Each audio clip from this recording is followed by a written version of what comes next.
मैं मनीष बंसीवाल, आपका हमारे चैनल व्याकरण में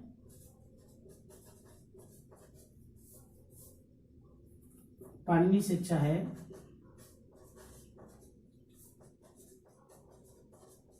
और पाणिनि शिक्षा में कहा गया है मुखम व्याकरणम स्मृतः, अर्थात वेद पुरुष का मुख व्याकरण को माना गया है। अब देखिए, इस व्याकरण के 3 मुनि हुए। कितने मुनि हुए? त्रिमुनि।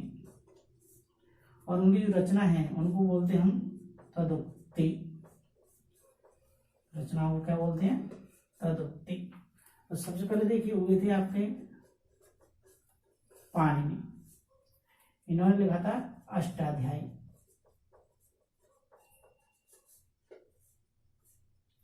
दूसरे हुए थे कात्यायन, इन्होंने लिखे थे वार्तिक। और तीसरे हुए थे पतंजलि, जिन्होंने लिखे थे महाभाष्य। ये हमारे 3 मुनि हैं और ये इनकी 3 रचना है। पाणिनि की जो रचना है उसको अष्टाध्यायी कहते हैं, कात्यायन की जो रचना है उसे वार्तिक कहते हैं, और पतंजलि की जो कृति है उसे महाभाष्य कहते हैं। यदि पाणिनि की बात करें तो इन्होंने अष्टाध्यायी लिखा था और इसी का दूसरा नाम है शब्दानुशासन। ये प्रश्न कई बार आया है कि पाणिनि का दूसरा नाम क्या है, तो अष्टाध्यायी का दूसरा नाम क्या है? तो शब्दानुशासन। अष्टाध्यायी को दूसरे किस नाम से जाना जाते हैं? शब्दानुशासन नाम से जाना जाता है। इनका देखिए जन्म सलातुर में हुआ था और लगभग 500 ईसा पूर्व। इनकी मां का नाम दाक्षी था और इनकी जो शिक्षा हुई थी वह तक्षशिला में हुई थी। इनकी शिक्षा कहाँ हुई थी? तक्षशिला में। तो पाणिनि ने किताब कौन सी लिखी थी? अष्टाध्यायी। इसके दूसरा नाम क्या है? शब्दानुशासन। इनका जो जन्म है वो 500 ईसा पूर्व माना जाता है और स्थान का नाम है सलातुर। इन्होंने जो शिक्षा प्राप्त की थी वो तक्षशिला में की थी और इनकी माता का नाम दाक्षी मानते हैं। इसके बाद देखिए ये अष्टाध्यायी 8 पाठ है इसमें, और एक पाठ में 4 पाद है। टोटल कितने इसमें? 32 पाद। इसी में देखिए 39-78 सूत्र हैं टोटल, और सबसे पहला जो सूत्र है वो वृद्धि रादेश, और सबसे अंतिम सूत्र है ये सबसे पहला है और ये सबसे लास्ट है। टोटल सूत्र कहते हैं 39 और 78। इसी का दूसरा नाम क्या है? शब्दानुशासन। अब देखिए कात्यायन ने वार्तिक लिखे थे, और जो अष्टाध्यायी लिखते समय पाणिनि से जो सूत्र छूट गए थे तो कात्यायन ने वार्तिक लिख करके इनको पूरा कर दिया था। सिद्धांत कौमुदी में लगभग 1500 वार्तिक इन्होंने लिखे थे। इनका अगर समय की बात की जाए तो इनका समय 350 ईसा पूर्व हुआ था। अब देखिए पतंजलि का समय 200 ईसा पूर्व है और इन्होंने महाभाष्य लिखा था। महाभाष्य देखिए 85 आहनिक है इसमें, लेकिन कुछ के अनुसार 84। आहनिक का मतलब होता है दैनिक वर्ग का जो कार्य होता है, अर्थात एक दिन का कार्य, उसे क्या कहते हैं? एक आहनिक बोलते हैं। तो ऐसा बताते हैं कि महाभाष्य 85 दिनों में पूरा हुआ था। पतंजलि की कृति कौन सी है? महाभाष्य। ये हमारे संस्कृत व्याकरण में 3 मुनि हुए हैं, इनको त्रिमुनि कहते हैं। उनकी रचना को कहते हैं तदुक्ति। इसमें से कोई ना कोई प्रश्न आ जाता है, ये वेरी मोस्ट इंपोर्टेंट। इसमें से कई बार प्रश्न आया है। अष्टाध्यायी का अवर नाम किमस्ति, अष्टाध्यायी का दूसरा नाम। देखिए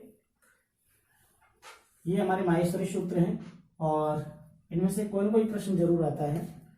इनकी संख्या की बात करें तो संख्या इनकी 14 होती है। और देखिए इन्हीं का अगर अपर नाम की बात करें तो इनको शिव सूत्र भी कहते हैं। क्या कहते हैं? शिव सूत्र कहते हैं। अगर और भी कहा जाए तो इसको अक्षर समानाएं ये भी कहा जाता है, और इसको प्रत्याहार सूत्र भी कहा जाता है। इनको क्या कहते हैं? प्रत्याहार सूत्र भी कहा जाता है। एग्जाम में किसी भी तरीके से आ सकता है। माहेश्वरी सूत्र सब जानते हैं, 14 प्रकार के होते हैं। शिव सूत्र भी इन्हीं को कहते हैं, वे भी 14 प्रकार के होते हैं। और माहेश्वर प्रत्याहार सूत्र भी इन्हीं कहते हैं। और अक्षर समन्वय इसी को कहते हैं। अक्षर समन्वय इसलिए कहते हैं, अक्षर का मतलब इन जो माहेश्वरी सूत्रों में सभी वर्णों का ज्ञान होता है। और वैसे सामान्य तौर पर देखा जाए तो समन्वय का अर्थ क्या आता है? वेद से माना जाता है। तो ये हमारे 14 माहेश्वरी सूत्र हैं। अयोण, ऋलक, इयोंग, अयोच, हैवरट, लण, अभंगनम, जवंग, गणदस, जवगणदस, कपय, ससर, हल। अब देखिए इसमें जो अंतिम वर्ण है ये सब हलंत है। हलंत का इनकी क्या हो गई? इत संज्ञा हो गई। इनकी क्या हो गई? इत संज्ञा हो गई। और इत संज्ञा किस सूत्र से होगी? एक सूत्र है हलंत्यम। इस सूत्र से इनकी क्या होती है? इत संज्ञा हो जाती है। अर्थात अंतिम जो वर्ण है अगर यदि हलंत है तो उसकी क्या हो जाती है? इत संज्ञा होकर के इनका इत संज्ञा मतलब क्या हो गया? ऐसे लोप हो गया, नहीं खत्म हो जाते हैं। हलंत किस सूत्र से हुआ? हलंतिम सूत्र से। अब देखिए प्रश्न पैदा होता है, ऐसे हम रूप याद करते हैं। जैसे राम शब्द का पंचमी व्यक्ति का एक वचन बनता है रामा, तो इसका भी लोप होना चाहिए, लेकिन इसका लोप नहीं होता है। एक सूत्र होता है न विभक्ति तुष्मा, न विभक्ति तुष्मा। अर्थात इस सूत्र के अनुसार या इस वार्तिक के अनुसार इसका लोप नहीं होता है। अर्थात ये जो नियम है हलंत वाला ये विभक्तियों में नहीं लगता। ये केवल जो माहेश्वरी सूत्र हैं इन्हीं में, ये जो माहेश्वरी सूत्र हैं इनमें से वर्णमाला कैसे बनती है, अर्थात इन माहेश्वरी सूत्रों में वर्णमाला का किस प्रकार से वर्णन किया गया है। सबसे पहले देखा जाए तो इनका क्रम की बात करें, इनकी क्रम की बात करें तो टोटल 14 हैं। और 14 में शुरू के जो 4 हैं वो स्वर से संबंधित हैं, और अंत के जो 10 हैं वो हमारे व्यंजन वर्णों से संबंधित हैं। ये टोटल 14 हो गए। अर्थात शुरू के 4, 1, 2, 3 और 4, यहां तक की बात करें तो ये स्वर से संबंधित है। और यहां से लेकर के और यहां तक बात करें तो ये सभी व्यंजन से संबंधित है। अर्थात इनमें सब में व्यंजनों का वर्णन है। अब इसमें देखिए क्रम कौन सा होता है। इनमें वर्णमाला का जो क्रम होता है, सबसे पहले देखिए हमारे स्वर दे रखें। सबसे पहले क्या दे रखें? स्वर। स्वर के बाद देखा जाए तो फिर यहां तक स्वर हो गए, और फिर यहाँ पे अ, य, व, र, ल, अर्थात हमारे जो अंतस्थ वर्ण है उनका वर्णन है। इसके बाद देखा जाए तो प्रत्येक वर्ग का 5वां, फिर चौथा, फिर तीसरा, फिर दूसरा और फिर पहला। प्रत्येक वर्ग का 5वां, चौथा, तीसरा, दूसरा, पहला। और इसके बाद देखिए आपका ऊष्म वर्ण दे रखे हैं। पहले स्वर, फिर अंतस्थ, फिर 5, 4, 3, 2, 1, अर्थात प्रत्येक वर्ग का 5वां, चौथा, तीसरा, दूसरा और पहला। और इसके बाद आपका जो ऊष्म वर्ण है उनका वर्णन कर रखा है। और इसमें देखिए जो आपके संयुक्त वर्ण है अर्थात छ, त्र, ज्ञ, इनका इसमें कहीं भी वर्ण नहीं है।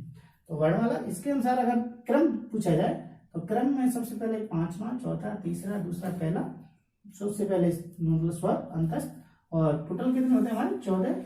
उसमें शुरू के 4 होते हैं हमारे स्वर और अंत के 10 होते हैं हमारे। भगवान शिव शंकर ने डमरू बजाया था, और डमरू बजाने से 14 प्रकार के माहेश्वरी सूत्र निकले। आप देखिए जब 14 प्रकार के माहेश्वरी सूत्र निकले और संपूर्ण पाणिनि की जो व्याकरण है, पाणिनि की जो व्याकरण है वो इन्हीं 14 जो माहेश्वरी सूत्र हैं इन्हीं पर आधारित है।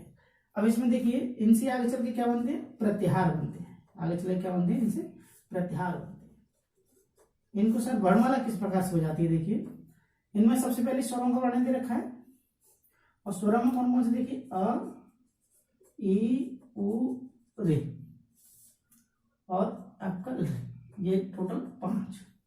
इसके बाद आपका ए, इसके बाद ओ,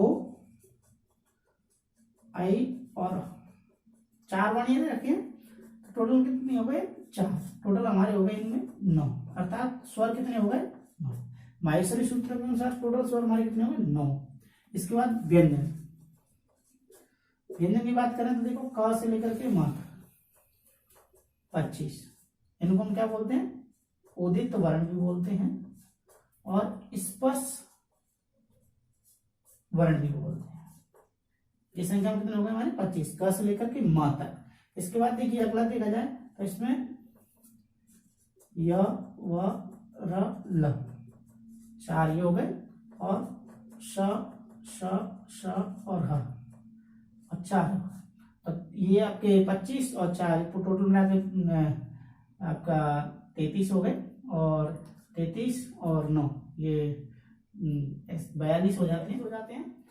अगर इनमें प्रत्याहार की बात करें तो देखिए सभी हमारे स्वर हैं, ये सभी अच प्रत्याहार के अंदर आ जाते हैं। किसके अंदर आ जाते हैं, अच प्रत्याहार के अंदर। और व्यंजन की बात करें तो व्यंजन हमारी सभी हैं वो हल प्रत्याहार के अंदर आ जाते हैं। और इन दोनों की बात करें तो ये अल प्रत्याहार में क्या होता है, सभी वर्ण आते हैं, स्वर भी आते हैं और उसमें व्यंजन भी आते हैं। ये तो वर्ण है। इनसे पहले देखिए एक क है, ये आपके प्रत्याहार में आ जाते हैं, यह प्रत्याहार में, और ये आपके शल प्रत्याहार में आते हैं। इस प्रकार से इनका वर्ण, इनसे हम प्रत्याहार बनाना सीखेंगे। क्या सीखेंगे, प्रत्याहार। शायद चल रही है, बंद कर। अब देखिए इसलिए हम सीखेंगे प्रत्याहार, इनसे हम क्या सीखेंगे, प्रत्याहार। इनको प्रत्याहार सूत्रावली भी बोलते हैं। अब सबसे पहले तो देखिए एक वार्तिक होती है, या संज्ञा सा फलवती, अर्थात जो संज्ञा होती है वो फलवती होती है, फलवान होती है, उसका कोई ना कोई उद्देश्य होता है। तो इसमें देखिए जब प्रत्याहार बनते हैं, प्रत्याहार सबसे पहले तो बात आती है कि प्रत्याहार होते क्या है, कैसे बनते हैं। तो इसकी परिभाषा के रूप में कहा जाए तो देखिए इसकी परिभाषा है, वर्णों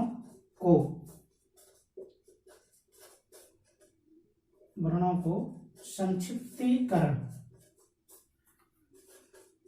करने की प्रक्रिया को ही प्रत्याहार कहा जाता है। अर्थात वर्णों की जो संक्षिप्तीकरण की प्रक्रिया है उसी से हम क्या कहते हैं, प्रत्याहार कहते हैं। प्रत्याहार में देखिए जैसे सपोज करो अच प्रत्याहार, तो अच प्रत्याहार में अ से लेकर के और चत, ये सभी वर्ण इसमें आ गए, अ से लेकर के और चत। तो इनको क्या कर दिया, यहां से च से लेकर अ से लेकर के च को इसको एक संक्षिप्तीकरण कर दिया और एक नाम दे दिया अच प्रत्याहार। अब देखिए इसका एक सूत्र आता है कि प्रत्याहार विधायक सूत्र कौन सा है, प्रत्याहार विधायक सूत्र। तो प्रत्याहार विधायक सूत्र की बात करें, प्रत्याहार विधायक सूत्र होता है आदि रंतेन संहिता। प्रत्याहार विधायक सूत्र कौन सा होता है, आदि रंतेन संहिता, अर्थात आदि माने प्रारंभ, अंतिम माने अंत, आदिवर्ण और अंतवर्ण की क्या हो जाती है, दोनों को मिलाकर के संहिता संज्ञा हो जाती है। ये क्या है, प्रत्याहार विधायक सूत्र। कभी कभी एग्जाम आ जाता है, कहते प्रत्याहार विधायक सूत्र अस्ति, इनमें से प्रत्याहार विधायक सूत्र कौन सा है, 4 आपको ऑप्शन दे देंगे, उसमें आपको ये टिक करना है। अच प्रत्याहार की बात करें तो अच प्रत्याहार में सारे हमारे स्वर आ जाते हैं। अब देखिए प्रत्याहार बनते कैसे। प्रत्याहार बनाने के लिए क्या करते हैं कि एक तो प्रथम वर्ण और एक अंतिम वर्ण, अर्थात एक तो पहला वर्ण जहां से प्रत्याहार का नाम शुरू हो रहा है और एक जहां तक प्रत्याहार बना रहे हैं वो अंतिम वर्ण आ जाता है। जैसे हम एक प्रत्याहार, कौन सा प्रत्याहार बना, एक, ई और क, तो इसमें कौन कौन से वर्ण आ जाएंगे, ई, उ, इसके बाद ये हलंत है, इसको हम इसमें नोट नहीं करते, इसके बाद रे और रे, ये 4 जो वर्ण हैं ई उ री ल, ये चारों वर्ण किस में जाते हैं, एक प्रत्याहार में आ जाते हैं। तो प्रत्याहार बनाने के लिए तरीका यह है कि प्रथम वर्ण किसी भी वर्ण का बनाए तो प्रथम वर्ण और उसका अंतिम वर्ण, जैसे अल प्रत्याहार बनाए अल, तो अल अ ही रहा और लास्ट ल, यहां से लेकर के यहां तक सारे इसमें वर्ण जो भी वो सभी वर्ण इसमें आ जाते हैं। हल प्रत्याहार की बात करें, हल, तो हल में देखिए आपका यहां से लेकर के और यहां तक, अब जितने भी व्यंजन है वो सभी इसमें आ जाते हैं। तो प्रत्याहार बनने का सरल तरीका यही है, तो पहला वर्ण और जहां तक प्रत्याहार आपको बनाना है वो अंतिम वर्ण इसका प्रयोग किया जाता है। इस प्रकार से प्रत्याहार बनते कितने हमारे देखिए, सामान्यतः देखा जाए तो पाणिनि की जो व्याकरण है अर्थात पाणिनि का अष्टाध्याय है, अष्टाध्याय में 41 प्रकार के प्रत्याहारों का प्रयोग किया गया है। पाणिनि की जो अष्टाध्यायी है उसका प्रत्याहार जोड़ करके 42 बन जाते हैं। इसके अलावा वार्तिकों में देखा जाए तो आपका चय प्रत्याहार और उणादि सूत्रों में देखा जाए तो आपका एक अम प्रत्याहार मिलकर के टोटल कितने हो जाते हैं, 44 हो जाते हैं। सामान्यतः 41 बनते हैं। एक उरण रपर सूत्र से, उरण रपर सूत्र से एक रप प्रत्याहार भी बनाया जाता है, उसके जोड़ करके 42 हो जाते हैं। और वार्तिकों में चय प्रत्याहार और उणादि सूत्रों में अम प्रत्याहार जोड़ करके टोटल प्रत्याहार कितने हो जाते हैं, 44 प्रकार के प्रत्याहारों का इसमें बड़ा देखिए। प्रत्याहार बनाते समय देखिए एक मोस्ट प्रश्न है, किसमें ह वर्ण का 2 बार उच्चारण हुआ है। कितनी बार ह वर्ण आया है, 2 बार, एक तो यहाँ पर आया है और एक आपका यहाँ पर आया है। कई बार प्रश्नों में आ जाता है कि प्रत्याहार सूत्रों में ह वर्ण कितनी बार आया है, तो 2 बार आया है, एक तो हल में और एक आपका लड़ में। देखिए लड़ में जो ल है, ल में जो अ है, इसकी भी क्या हो जाती है, इत संज्ञा हो जाती है। इसकी क्या हो जाती है, इत संज्ञा हो जाती है। अब इसके बाद देखिए एन प्रत्याहार और अण प्रत्याहार, इनमें संशय पैदा होता है कि किस प्रकार से बनाए। एन प्रत्याहार जब हम बनाए तो जो नकार है उसको लड़के नकार तक लिया जाए या फिर अयुण इसके नकार तक लिया जाए। तो देखिए सामान्यतः जब हम इन प्रत्याहार बनाते हैं तो इन प्रत्याहार में जो ल का नकार है यहां तक इसका ग्रहण किया जाता है। और अण प्रत्याहार की बात करें तो देखिए अण प्रत्याहार में एक सूत्र है, अणुदित सवर्णस्य चा प्रत्यय। इस सूत्र की बात करें अर्थात इस सूत्र के प्रसंग में अण प्रत्याहार जब बनाते हैं तो जो नकार है ये लड़ के नकार पर्यंत है। अन्य सूत्रों के प्रसंग में अण प्रत्याहार जब बनाते हैं तो जो नकार है वो अ ई उण ये नकार तक होता है। देखिए मुख्यतः कई प्रत्याहार बनते हैं, लेकिन जो मोस्ट है वो आपका देखिए अच, हल, अल, यण, आपका जो सल और आई प्रत्याहार। इसमें देखिए आपका क से लेकर के म तक आते हैं, इसमें स हर आते हैं, इसमें य वर ल, इसमें सभी व्यंजन और इसमें आपका इसमें सभी वर्ण आते हैं और इसमें व्यंजन आते हैं और इसमें स्वर आते हैं। इस प्रकार से नॉर्मल तरीका से ये प्रत्याहार बनते हैं। बनने के लिए तो 44 प्रकार के बनते हैं, लेकिन इनमें सामान्य तरीका से इनमें से कोई ना कोई प्रश्न पुट आउट हो जाता है। अब इसके बाद देखिए इन्हीं माहेश्वरी सूत्रों के आधार पर बनते हैं। अब देखिए इसके बाद आते हैं यत्न, इन्हीं को हम प्रयत्न बोलते हैं। ये देखिए 2 प्रकार के होते हैं, एक आभ्यंतर यत्न और एक बाह्य प्रयत्न या यत्न। आभ्यंतर यत्न 5 प्रकार के होते हैं और जो बाह्य यत्न है वो हमारे 11 प्रकार के होते हैं। अब इसके बाद देखिए अभ्यंतर यंत्र की बात करें तो इसकी परिभाषा के रूप में देखिए, वर्णों के उच्चारण से पहले किया गया आंतरिक प्रयास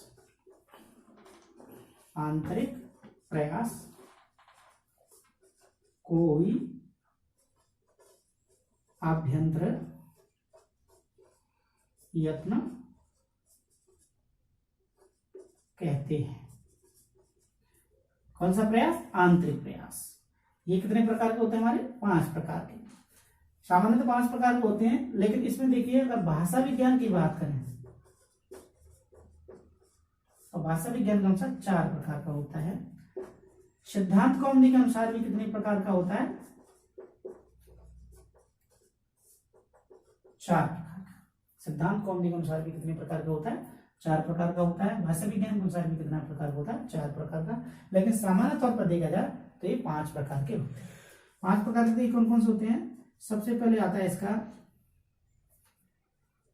स्पष्ट, फिर आपका ईसत स्पष्ट, ईसत विव्रत, विव्रत और आपका समृत। ये 5 प्रकार के होते हैं। सिद्धांत कौमुदी में इस तीसरे वाले अभ्यंतर यत्न को विव्रत के साथ ही पढ़ा जाता है। इस प्रकार से अब सिद्धांत कौमुदी के अनुसार 4 ही प्रकार के होते हैं, अर्थात उसमें ईसत विव्रत एक अलग से अभ्यंतर यत्न नहीं माना गया है। अब देखिए स्पष्ट, स्पष्ट में क्या होता है? क से लेकर के और म तक, अर्थात हमारे जो 25 वर्ण हैं वो स्पष्ट माने जाते हैं। इसके बाद ईसत विव्रत। ईसत विव्रत की बात करें तो इसमें य और व र ल, ये 4 जो वर्ण हैं वो इसमें आ जाते हैं। ईसत विव्रत की बात करें तो ईसत विव्रत में आपके श, श, श और ह, ये 4 वर्ण इसमें आ जाते हैं। और विव्रत की बात करें तो देखिए विव्रत में सभी जो स्वर होते हैं वो आ जाते हैं। और समृत में देखिए अ जो वर्ण है, अगर इसको अच्छी तरीके से समझा जाए तो देखिए अ जो वर्ण है, अगर इसको व्याकरण या प्रयोग दशा में पूछा जाए तो देखिए विव्रत ही होता है। अन्य प्रसंग में ये समृत ही होता है।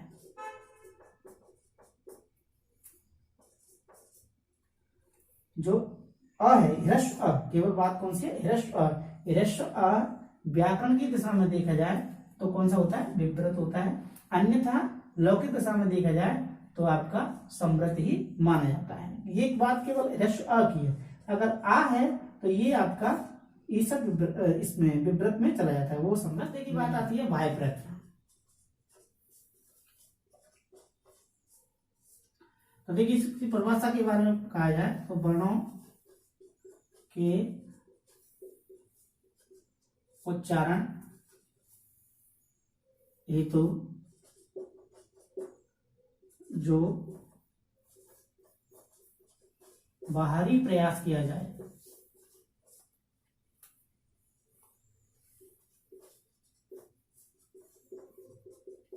उसे क्या कहते हैं? हम बाह्य प्रयत्न कहते हैं। ये कितने प्रकार का होता है? 11 प्रकार का होता है। कभी कभी पेपर में केवल संख्या पूछ लेते हैं कितने प्रकार का होता है? 11 प्रकार का होता है। कौन सा होता है? देखिए आपका विवाद,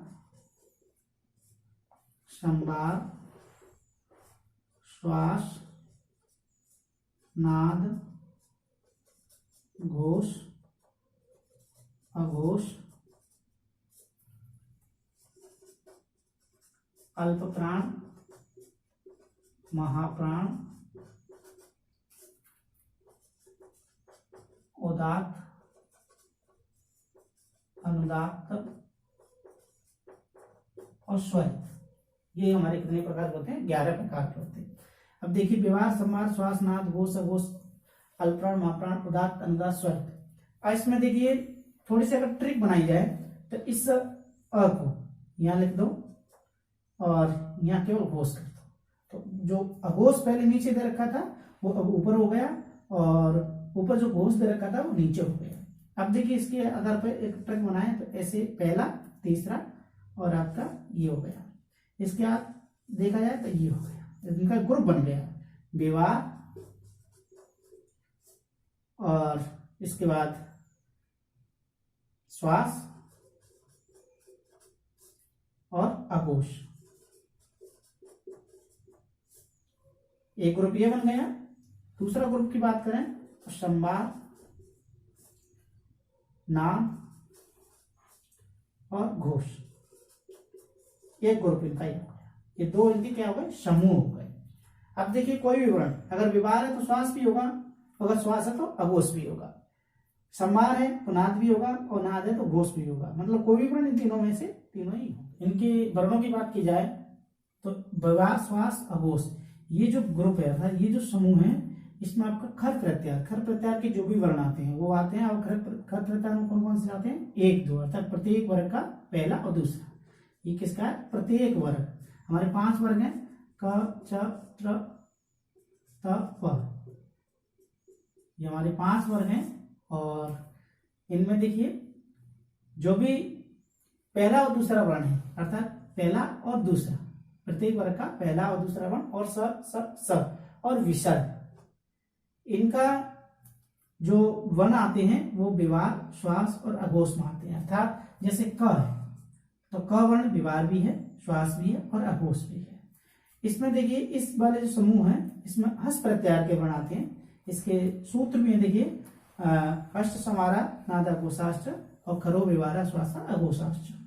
इसमें 3, 4, 5 अर्थात प्रत्येक वर्ग का तीसरा, चौथा, 5 य, वर, और ह और अनुस्वार। इसका अनुस्वार भी इसी में समाहित होता है। डायरेक्ट रूप में देखिए शॉर्ट ट्रिक में देखा जाए तो इसका सूत्र होता है 12/345 अर्थात ऊपर वाला जो समूह होता है इसमें आपका पहला, दूसरा, उसमें तीसरा, चौथा और 5वां वर्ण। अल्पप्राण की बात करें तो अल्पप्राण में आपका 1, 3, 5 और य, व, र, ल। और महाप्राण में देखिए आपका 2 और 4 और श, श, श और ह, ये जो वर्ण ले जाते हैं। इसका सूत्र के रूप में देखा जाए तो 135/24 अर्थात ऊपर का जो अल्पप्राण है, अल्पप्राण में आपका पहला, तीसरा, 5वां और महाप्राण में दूसरा, चौथा और इसमें यवरल, इसमें स, ह, ये वर्ण आते हैं। इसकी ट्रिक क्या है देखा जाए तो देखिए अल्प का मतलब होता है कम या थोड़ा, लेकिन इसमें वर्ण ज्यादा आ रहे हैं उल्टा, और महाप्राण होता है ज्यादा लेकिन इसमें वर्ण कम आ रहे हैं। तो ऐसे इसको याद रख सकते हैं। इसके बाद देखिए आपका उदात्त, अनुदात्त, स्वर, ये तीनों जो हैं ये केवल स्वर वर्णों के लिए है, ये स्वर वर्णों के लिए ही है, इसमें कोई व्यंजन वर्ण नहीं आता। उदात्त, अनुदात्त और स्वर। देखिए उच्चारण आदि तालु स्थान से जो उच्च भाग से उच्चारण किया जाए उसे हम उदात्त कहते हैं, और अधोभाग से जो उच्चारण होता है उसे हम अनुदात्त कहते हैं, और मध्य भाग से जो उच्चारित हो उसे हम स्वरित कहते हैं। इसका मतलब होता है उच्चई अनुदात्त, निश्चय अनुदात्त और समार स्वरित।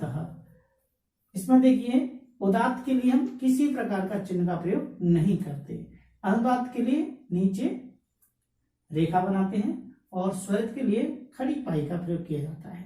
कभी कभी चिन्हों के बारे में पूछ लिया जाता है तो उदात्त में किसी भी प्रकार का कोई भी चिन्ह नहीं लगाते। अनुदात्त में देखिए नीचे खड़ी पाई, नीचे आड़ी पाई का प्रयोग करते हैं, और इसमें देखिए खड़ी पाई का प्रयोग किया जाता है। इस प्रकार से ये केवल स्वर वर्णों के लिए है। किसके लिए? ये स्वर वर्ण। कोई भी स्वर है उसके कितने यत्न हो सकते हैं, तो देखिए इसके कितने हो सकते हैं? 1 + 3 अर्थात टोटल कितने हो सकते हैं? 4। एक तो आपका आभ्यंतर यत्न और 3 आपके बाह्य प्रयत्न, उदात्त, अनुदात्त और स्वर। तो टोटल कितने हो गए? 4। तो कोई भी स्वर हो उसकी अधिकतम 4 यत्न हो सकते हैं।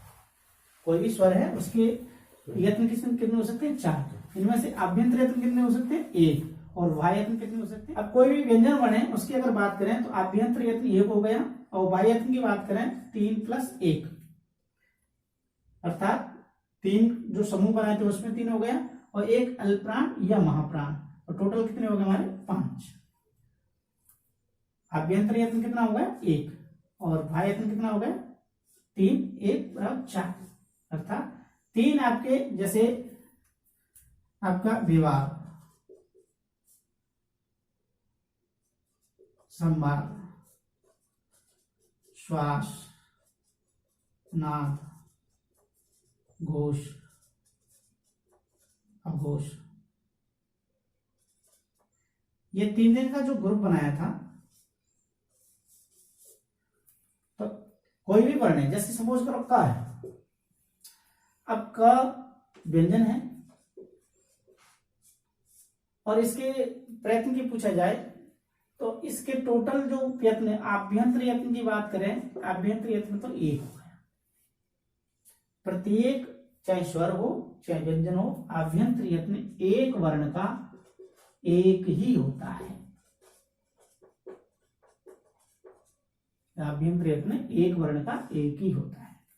बाह्य प्रयत्न की बात करें, जैसे क है, क अगर बाह्य प्रयत्न की बात करें इसकी, तो बाह्य प्रयत्न में देखिए क एक आपका व्यवहार भी है और श्वास भी है और अघोष भी है। ये आपका व्यवहार भी है, श्वास भी है और आपका अघोष भी है। 3 ही हो गए। इसके बाद ये आपका अल्पप्राण और महाप्राण की बात करें तो ये आपका अल्पप्राण भी है। तो 3 और 1 टोटल कितने हो गए? 4। तो किसी भी जो व्यंजन वर्ण होता है उसकी अधिकतम 4 बाह्य प्रयत्न हो सकते हैं और आभ्यंतर यत्न 1 ही हो सकता है। टोटल अगर बात करें कितने यत्न हो सकते हैं तो टोटल 5 हो सकते हैं, 4 और 1 5।